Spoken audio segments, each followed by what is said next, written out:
Jangan menghakimi. Matius 7 ayat yang pertama. Dikatakan, jangan kamu menghakimi supaya kamu tidak dihakimi. Benarkah orang Kristen itu dilarang menghakimi secara mutlak? Jangan menghakimi. Sering kata-kata Tuhan kita ini disalahartikan oleh orang-orang untuk melarang segala bentuk penghakiman. Tidak peduli apa yang menjadi kasusnya, mereka dengan sok rohaninya berkata, jangan menghakimi agar kamu tidak dihakimi. Tetapi masalahnya, Yesus itu tidak pernah mengajarkan bahwa kita itu harus menjadi orang-orang Kristen yang tidak peduli.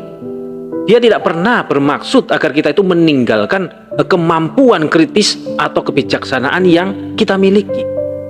Maka jelas adalah salah kalau kita harus membutakan diri terhadap kesalahan atau kesesatan-kesesatan orang lain, di mana kita tidak boleh menilai orang lain ataupun mengkritik atau menegur orang lain.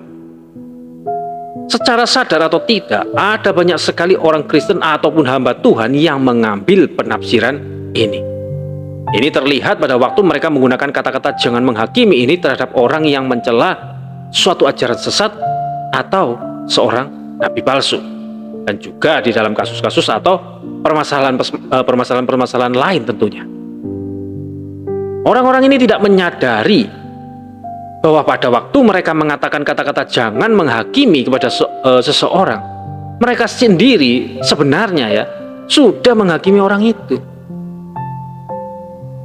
Sahabat-sahabatku, ketika seseorang jelas-jelas melanggar perintah Tuhan atau jelas-jelas mengajarkan doktrin atau mengajarkan ajaran yang bertentangan dengan firman Tuhan, sesungguhnya Tuhan itu sudah menghakimi orang itu, dan Dia ingin kita itu setuju dengan penghakiman itu dan menyatakan penghakiman itu. Jadi maksudnya adalah jika salah maka kita wajib katakan salah, dan wajib bagi kita untuk meluruskan yang salah itu. Memang kita tidak berhak mengutuk motif atau menilai niat daripada orang lain tersebut, tetapi kita harus mengutuk dan memperingatkan terhadap apapun atau siapapun yang tidak mentaati atau menolak apa yang dikatakan oleh Tuhan. Jangan menghakimi.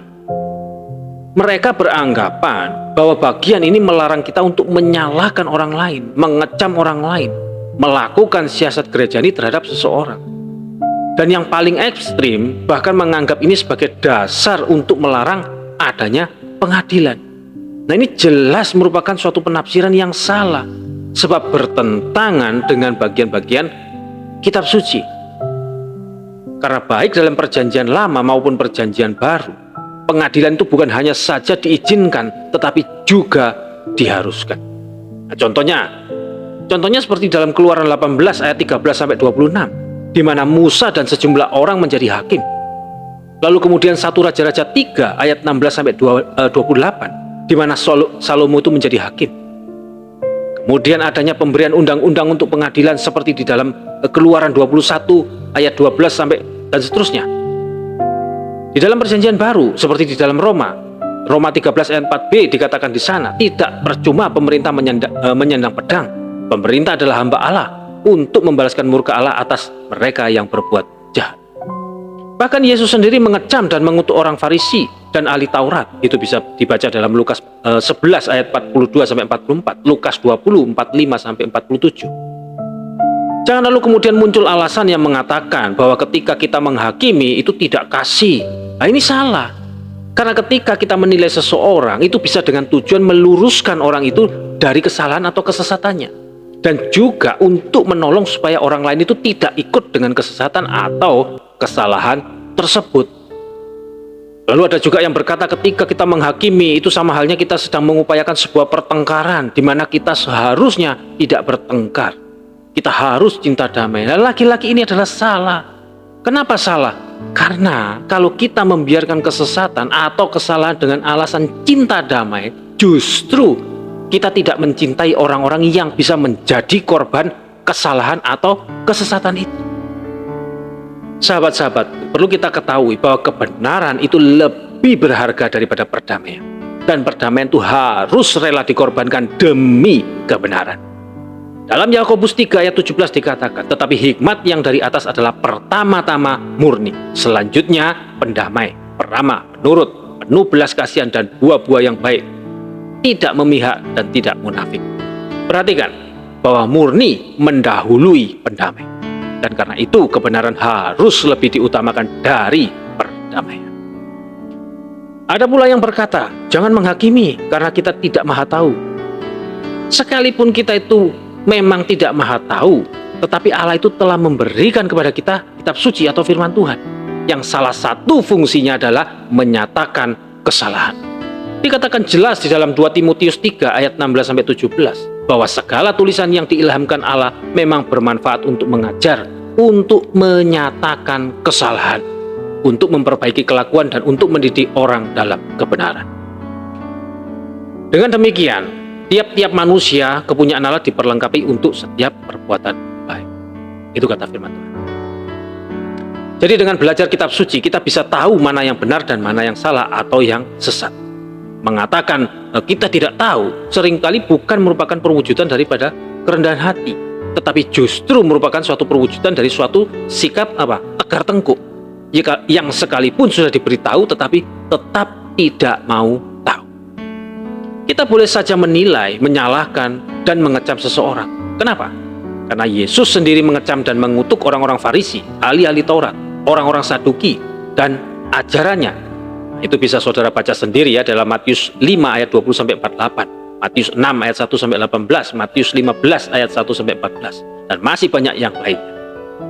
Rasul Paulus juga mengutuk para nabi palsu, itu dalam Galatia 1 ayat 6-9, dan memarahi jemaat Korintus karena mereka sabar terhadap nabi-nabi palsu, itu dalam 2 Korintus 11 ayat 4. Ia juga menyetujui kecaman terhadap orang Kreta dan memerintahkan Titus untuk menegur mereka, itu dalam Titus 1 ayat 12-13. Mengecam Himenius, Philetus, dan Alexander dalam 1 Timotius 1:20, 2 Timotius 2 ayat 17-18, 2 Timotius 4 ayat 14. Lalu Yohanes mengecam Diotrophes dalam 3 Yohanes 1 ayat 9-10. Dalam komentarnya, Adam Clark berkata, jangan menghakimi agar kamu tidak dihakimi. Nasihat ini ditujukan terhadap penghakiman yang gegabah, kasar, dan tidak adil. Sekarang coba perhatikan apa yang dikatakan Yohanes 7 ayat 24. Dikatakan di sana, janganlah menghakimi menurut apa yang nampak, tetapi hakimilah dengan adil.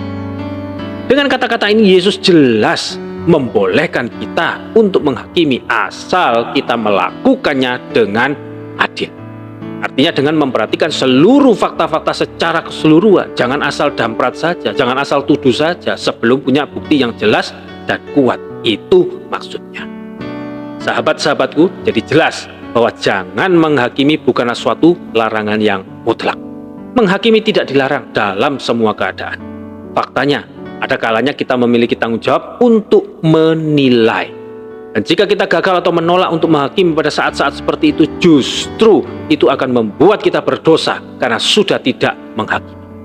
Yesus mengingatkan kita bahwa menghakimi adalah hal yang serius. Tidak boleh dianggap enteng atau dianggap remeh. John Wesley berkata, jangan menghakimi atau menilai siapapun tanpa pengetahuan yang lengkap, jelas, pasti, tanpa kebutuhan mutlak, tanpa cinta yang lembut. Maka tentunya ada hal-hal yang perlu diperhatikan jika kita mau menilai atau menghakimi dengan benar. Apa itu? Yang pertama, kita harus mempunyai motivasi yang benar, yaitu kasih.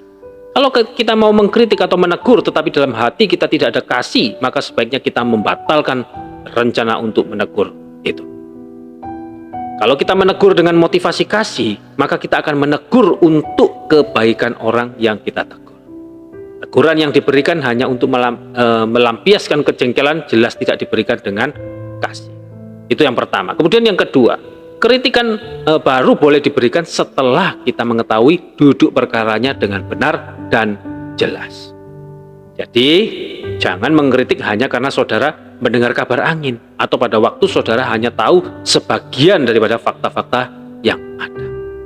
Kemudian yang ketiga, kritikan baru boleh diberikan setelah saudara mengintrospeksi diri saudara sendiri. Karena adanya dosa dalam diri kita bisa menyebabkan kita itu melihat ya dosa-dosa yang sebetulnya tidak pernah ada pada diri orang yang kita tegur.